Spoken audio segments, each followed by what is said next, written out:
Le docteur Denis Mukwege a officialisé sa candidature ce mardi 3 octobre 2023 en déposant son dossier au bureau de réception et traitement des candidatures situé au siège de la CENI en vue de briguer la magistrature suprême. Pour des raisons de conformité, le dépôt de candidature de Moïse Katumbi a été décalé pour ce mercredi. Enfin, en Ituri, la MONUSCO s'engage à appuyer la CENI dans le transport de la logistique. C'est tout pour le titre. Très heureuse de vous retrouver pour une nouvelle édition. Voici le développement de titres. Le docteur Denis Mukwege a officialisé sa candidature ce mardi 3 octobre 2023 en déposant son dossier au bureau de réception et traitement de candidature situé au siège de la CENI en vue de briguer la magistrature suprême. Je vous invite à suivre le docteur Denis Mukwege au micro de Ginette Pézo. Pourquoi maintenant? Je pense que c'est puisque notre pays va très mal. Et il va très mal sur plusieurs plans.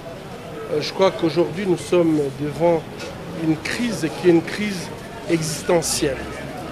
Cette crise est existentielle puisque notre pays est occupé aujourd'hui par des pays étrangers. Nous avons plus de 100 groupes armés à l'est du pays. Et je crois que dans ces conditions où on ne gère plus l'intégrité territoriale de notre pays, il y a urgence. Il y a urgence puisque nos richesses aujourd'hui sont bradées et nous vivons dans une situation de prédation sans précédent. Alors que tout le monde déclare que l'avenir de la planète est en République démocratique du Congo, malheureusement, les Congolais, lui, vivent dans des conditions inhumaines. Et je crois que ce n'est plus tolérable que en fait, le Congo puisse être toujours la source du développement de notre planète, en commençant par les véhicules, les pneus avec les caoutchoucs. Nous avions perdu 10 millions de personnes. Et après, la bombe atomique, c'est l'uranium congolais qui a été utilisé. Le développement électronique, c'est le coltan congolais. Et demain, ça sera le cobalt congolais pour la transition énergétique. Et devant cette situation, nous ne pouvons plus continuer à rester indifférents et laisser les autres gérer notre patrimoine, gérer nos ressources en nous privant de tout. Le Congolais a toujours répondu absent par rapport à tous ces développements. C'est urgent aujourd'hui de pouvoir faire la part des choses, mettre tout simplement les Congolais en orbite pour qu'ils soient les gestionnaires de ces biens. Dans le même registre, pour des raisons de conformité, le dépôt de la candidature de Moïse Katumbi a été décalé pour ce mercredi. Suivez Maître Hervé Diakessé, porte-parole de Ensemble pour la République, au micro de Suleiman Kalunga.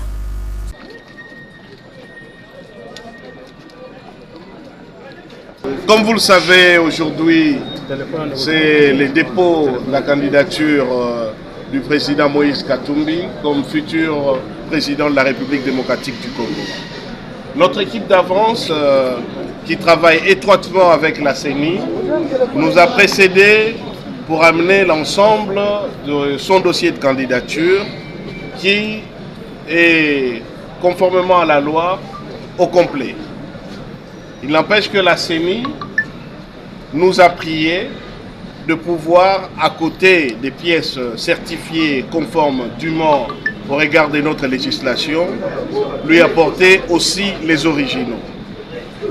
En tout fair play, ça ne nous a posé aucun problème. Nous dépêchons une équipe en toute urgence à Lubumbashi pour ramener les pièces originales. Ce qui fait que demain, ces éléments seront mis à la disposition de la CENI afin que la candidature du président Katumbi puisse être déposée au bureau de réception et de traitement des candidatures. Tout à fait autre chose pour matérialiser ce projet. Le chef d'État de deux pays, Félix Tshisekedi et Hakainde, se sont donné rendez-vous le lundi 2 octobre sur la rive congolaise de la rivière Luapula pour lancer le travaux d'un grand projet route-pont dénommé Projet Kasomeno Mwenda. Suivez.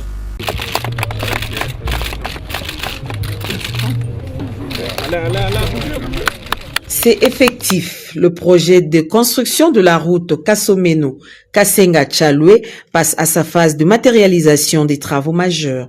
Depuis près de 10 ans du démarrage des études par l'Agence congolaise de grands travaux, c'est le lundi 2 octobre que le président de la République, Félix Antoine Tshisekedi, aux côtés de son homologue zambien, Hakainde Hichilema, en présence de plusieurs autorités politico-administratives et coutumières de deux pays, a donné le coup d'envoi des travaux de cette route qui va relier la République démocratique du Congo à la République de Zambie par un pont à haubans qui sera jeté sur la rivière Luapula.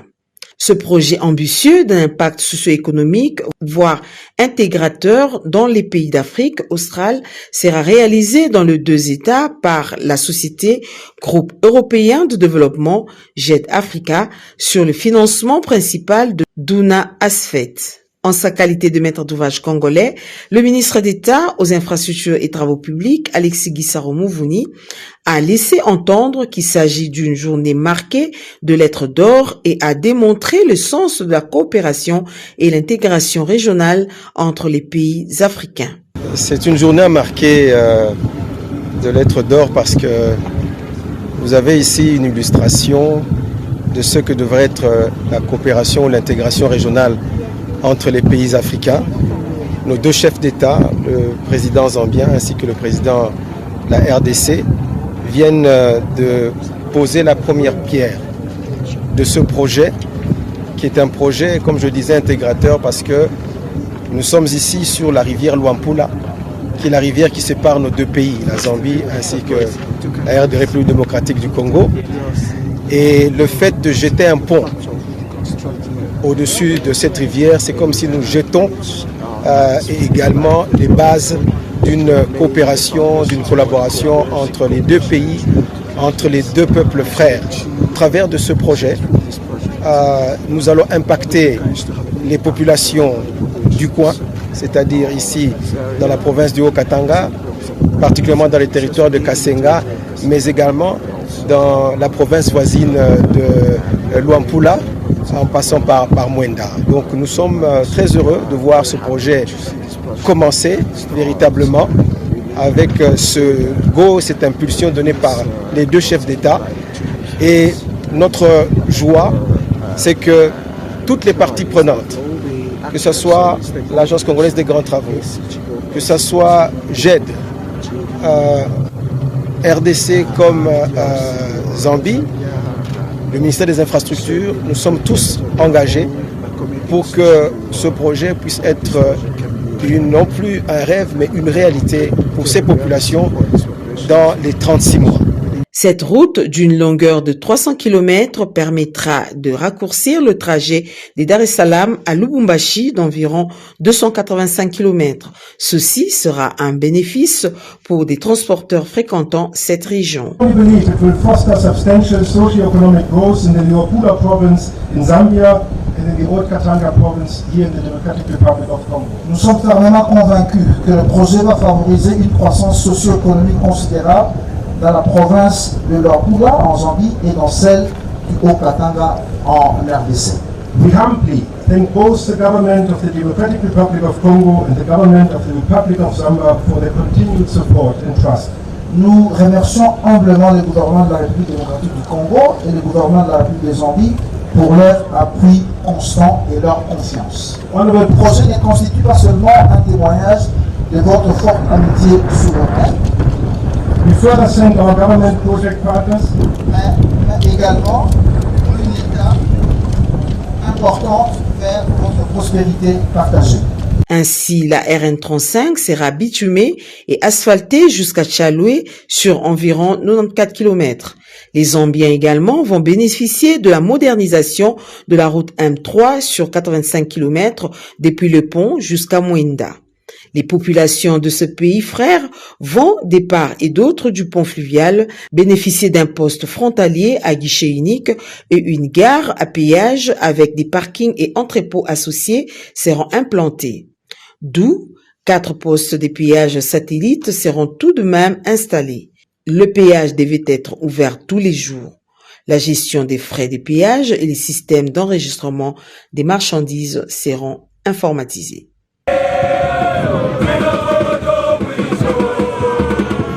ministère de l'économie, la mission gouvernementale conduite par le vice-premier ministre, ministre de l'économie Vital Kamerhe, obtient des pétroliers la reprise de la distribution du carburant à la pompe à Lubumbashi. Suivez-le. Sur instruction du chef de l'État, Félix-Antoine Tshisekedi Tshilombo, transmise par le Premier ministre Jean-Michel Sama Lokonde, le vice-premier ministre, ministre de l'économie nationale Vital Kamerhe, accompagné du ministre des hydrocarbures Didier Bidumbu, ont réuni les opérateurs du secteur pétrolier opérant à Lubumbashi dans le Haut-Katanga au lendemain de la rareté de carburant observée dans les stations locales. Face aux revendications des opérateurs pétroliers, les envoyés du président Félix-Antoine Tshisekedi Tshilombo sont venus apporter les solutions idoines. On a passé en revue 3 questions. La première question, c'était de savoir qu'est-ce que le gouvernement va faire pour soulager la profession pétrolière. Ici au Katanga, comme à Kinshasa, comme à l'Est, nous avons dit que nous allons payer des manques à gagner, encore une fois, mercredi. Qu'est-ce que le gouvernement va faire pour que les stocks des entreprises pétrolières ne puissent pas s'épuiser et finalement connaître une crise ingérable? Le gouvernement a dit qu'à partir du 15, nous disposerons de moyens, ici des banques, pour payer sensiblement les manques à gagner des sociétés pétrolières. Deuxième question soulevée, c'était de savoir est-ce que vous pouvez certifier nos créances, c'est-à-dire perte et manque à gagner des sociétés pétrolières, ici au Katanga. Nous le faisons demain à 10h, y compris les arriérés. La dernière question, c'est que la population congolaise, à partir de Lubumbashi, où nous nous trouvons présentement, doit savoir que le pétrole n'est pas produit au Congo. C'est un produit du marché international. Et le prix à l'international a subi une augmentation de 30%. Malgré la bonne volonté de son Excellence, Monsieur le Président de la République Félix Tshisekedi Tshilombo, il y a 2 solutions. La première, c'est que l'argent, la manne comme elle était tombée à l'époque, tombe et que nous disons on va supporter la totalité de 30%. La deuxième solution, c'est de dire on ne va pas quand même augmenter de 30% les prix à la pompe. Nous allons faire une petite augmentation, mais qui puisse soulager la société, la profession pétrolière, mais la population aussi. Puisque vous avez remarqué, rien qu'ici à Lubumbashi, les 2 jours ou 3 jours, le pétrole, le carburant s'est fait rare. Les gens ont commencé à acheter chez les Kadhafi trop cher. Et nous allons donc publier une nouvelle structure de prix des produits pétroliers qui sera peut-être dans les mêmes proportions que la fois passée, mais en tenant compte du fait que nous devons nous rapprocher petit à petit des prix d'équilibre pour que cette histoire de perte et manque à gagner se termine définitivement. Patrick Mouland, président provincial de la FEC au Katanga, a remercié la promptitude du président de la République et du gouvernement à apporter les solutions immédiates aux cris des opérateurs pétroliers du... Parlons politique à présent. La Ligue des jeunes de l'Union sacrée, à travers son équipe dirigeante, salue dès demain les réalisations du chef de l'État Félix-Antoine Tshisekedi Tshilombo. Pour cette fin, je vous laisse suivre Merveille Lombo au micro de Junior Twendele. La Ligue des jeunes de l'Union sacrée, c'est une structure à part entière qui compose à son sein tout le président des ligues des jeunes de partis qui sont dans la plateforme de l'Union sacrée. Par contre, la jeunesse de l'Union sacrée, c'est une structure qui compose tout le jeune de toutes tendances confondues à travers la République démocratique du Congo, qui ont crié à la vision du chef de l'État et qui veulent également aussi sa réélection. Notamment, on a des présidents de partis politiques, donc disons les autorités morales de partis politiques qui sont jeunes, on a des secrétaires généraux qui sont jeunes, on a des députés nationaux provinciaux, des gouverneurs qui sont jeunes, et on a également nous qui sommes le président de Ligue des jeunes et ainsi que le leader des associations qui sont jeunes, qui ont crié à la vision du chef de l'État. Ceux-là font partie de la jeunesse de l'Union Sacrée. Mais par contre, nous, la Ligue des jeunes de l'Union Sacrée, comme je venais de dire, c'est une structure qui compose à son sein qu'est le président de Ligue des jeunes ayant fonction des qualités respectives de leur parti politique. C'est-à-dire, pour faire partie de la Ligue des jeunes de l'Union Sacrée de la nation, il faut avoir au préalable un mandat qui vous autorise en tant que président de Ligue des jeunes de votre parti politique. Ici, j'insiste sur ces points parce que nous devons connaître cela. Alors, en ce qui concerne les réalisations pour l'accompagnement du chef de l'État, nous avions fait beaucoup d'activités. Nous avons fait de marches de santé, de soutien au chef de l'État. Nous avons fait de campagnes de sensibilisation pour le chef de l'État. Nous avons fait également des conférences de l'éveil de conscience patriotique pour le chef de l'État. Ce qui donne en sorte que nous avons les résultats largement positifs de nos activités que nous avions faites sur terrain. Pourquoi? Parce que dans le but d'accompagner le chef de l'État, nous n'avons aucun autre but par lequel nous sommes en train de faire toutes ces choses. C'est pour accompagner le chef de l'État. Nous avons accepté et nous avions eu cette volonté par rapport aux réalisations de notre chef de l'État, son Excellence Félix Antoine Tshisekedi Tshilombo, de vouloir l'accompagner jusqu'à sa réélection. Nous sommes là, nous serons toujours là, parce que nous avons vu la vision de ces beaux fils du pays qui a la volonté, qui a le besoin de la transformation. Et toutes ces choses qu'il est en train de faire pour la jeunesse congolaise, ça n'a jamais été fait. Toujours en politique, Fabrice Lupata, cadre du parti politique DTR et président de la fondation qui porte son nom, a échangé avec sa base du quartier Tchad dans la commune de Mongafula sur la vision de sa structure. Suivez-le au micro de Christian Lissoukou. Fabrice Lupata, président de la fondation qui porte son nom, était face à la population du quartier Tchad dans la commune de Mongafula le dimanche 1er octobre 2023. Dans son mot, le président de la fondation Fabrice Lupata a mis l'accent sur l'importance de sa présence dans cette partie de Kinshasa. Fabrice Lupata, la fondation makanisi eza ebele, mais toujours banda na likanisi moko na moko malembe. Ti nandenge nzambe ako sungabiso. Alors tobana kitano na likanisi ya fondation ezaki likanisi ya kosunga na bilenge na kosunga pe bakoli, donc mikolo likanisi ya fondation, et puis composante bino pe toza pe na o ezali parti politique oyo tobengi na kombo ya DTR. Et s'en est suivi au jeu de questions et réponses pour clôturer à la présentation du comité de sa structure dans cette partie de la capitale. Satisfait du bon déroulement de cette activité, Fabrice Lupata est revenu sur l'objectif principal de ces échanges. Aujourd'hui, nous étions au quartier Tchad avec la population et ils nous ont très bien reçus. On était vraiment très contents. Nous avons senti que la population a besoin d'un bon leadership pour son épanouissement. Et nous avons répondu à la population que nous sommes là. Nous sommes là, nous sommes l'incarnation d'un nouveau leadership. Il faut noter que Fabrice Lupata est candidat député provincial de la commune de Mongafula. Dans nos provinces, en Ituri, la MONUSCO s'engage à appuyer la CENI dans le transport de la logistique. Commentaire de Naomi Katako.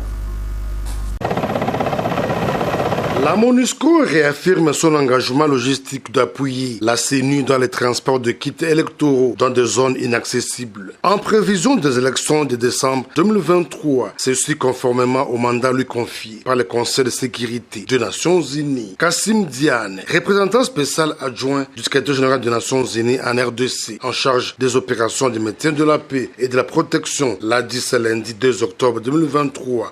Au cours d'un échange avec le gouverneur militaire de l'Ituri, le lieutenant-général Luboyanka Shomadjouni, la question du retrait progressif de la MONUSCO dans ces pays de l'Afrique centrale a été aussi évoquée. Sur le volet élection, vous savez, le mandat que nous a confié le Conseil de sécurité l'année dernière, en décembre 2022, et qui est en cours maintenant, il est très précis sur le rôle de la MONUSCO par rapport à ce volet-là.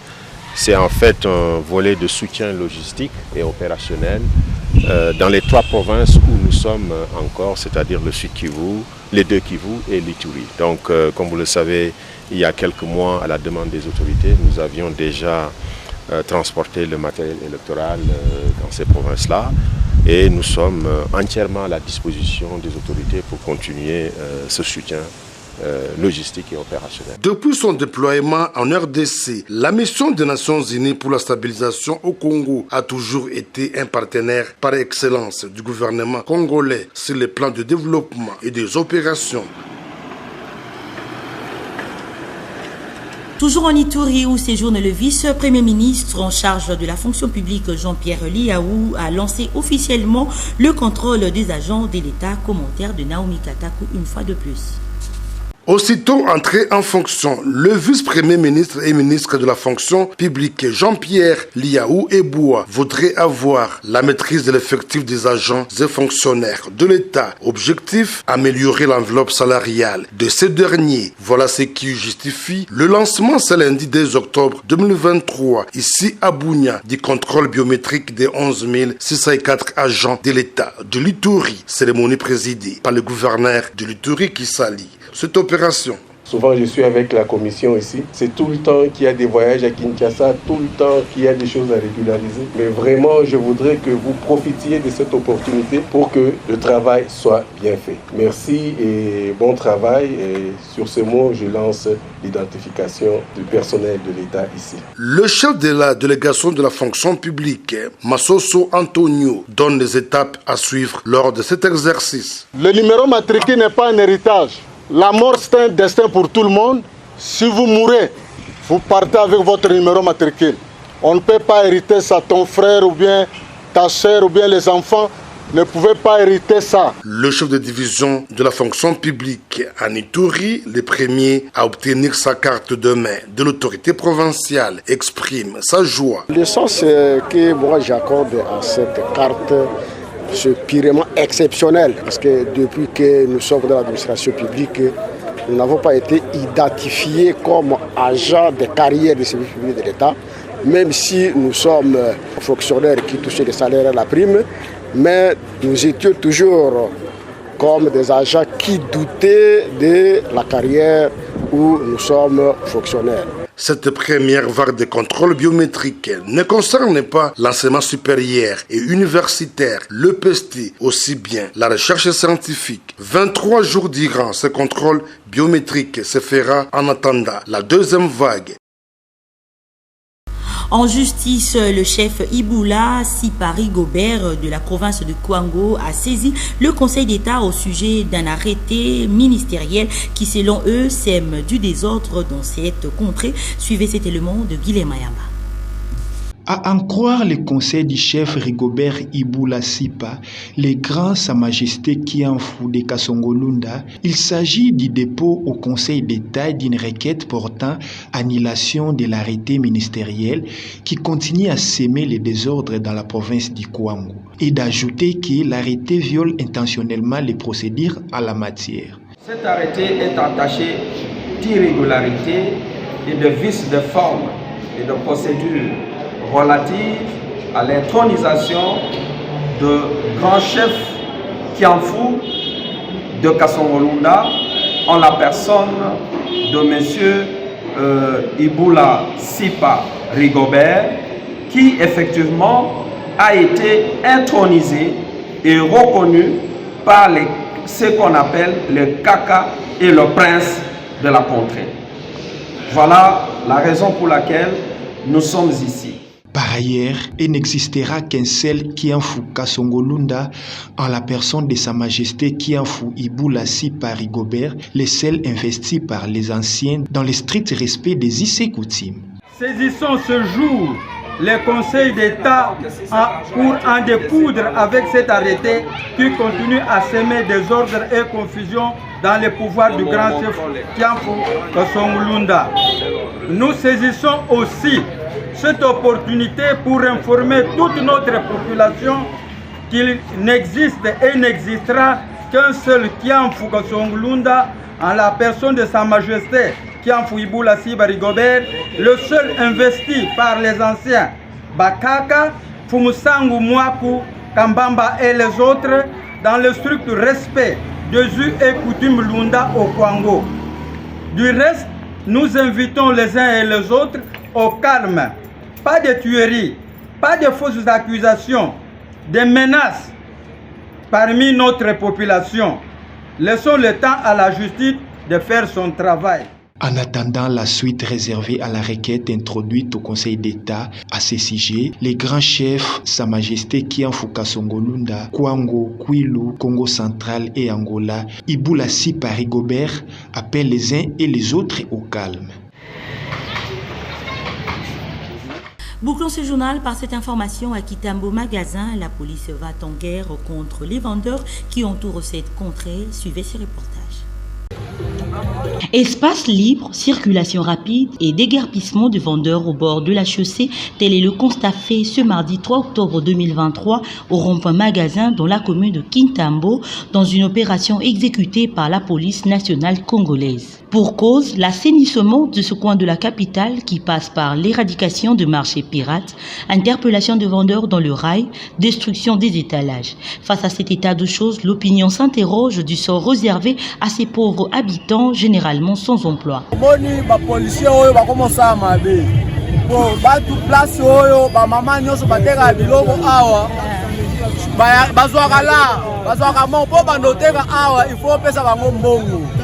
Mais après un mois à l'autre, mais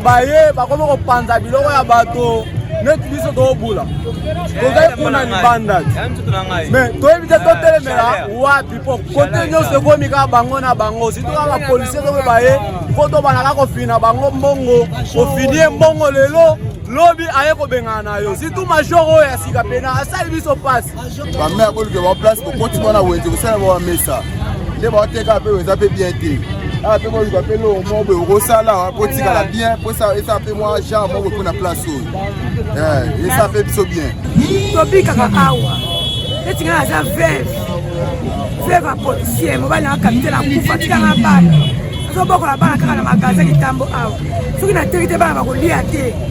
Si vous avez un samoa, il y a peut-être un simaboy. On se fait un cas, puis on se tout à l'heure. On se fait un peu de tout à l'heure. Papa. Vous avez fait les camarades, vous avez fait un magasin, vous avez fait un magasin. Vous avez fait un magasin, vous avez fait un moto, vous avez fait un magasin. Vous avez fait un magasin, vous avez fait un magasin. Vous avez fait un magasin, vous avez fait un magasin.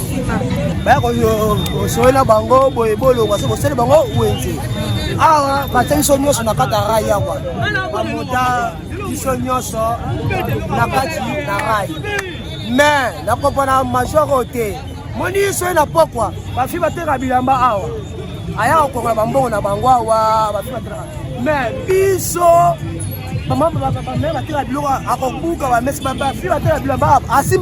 Il serait important à l'État congolais de bien trancher ce problème.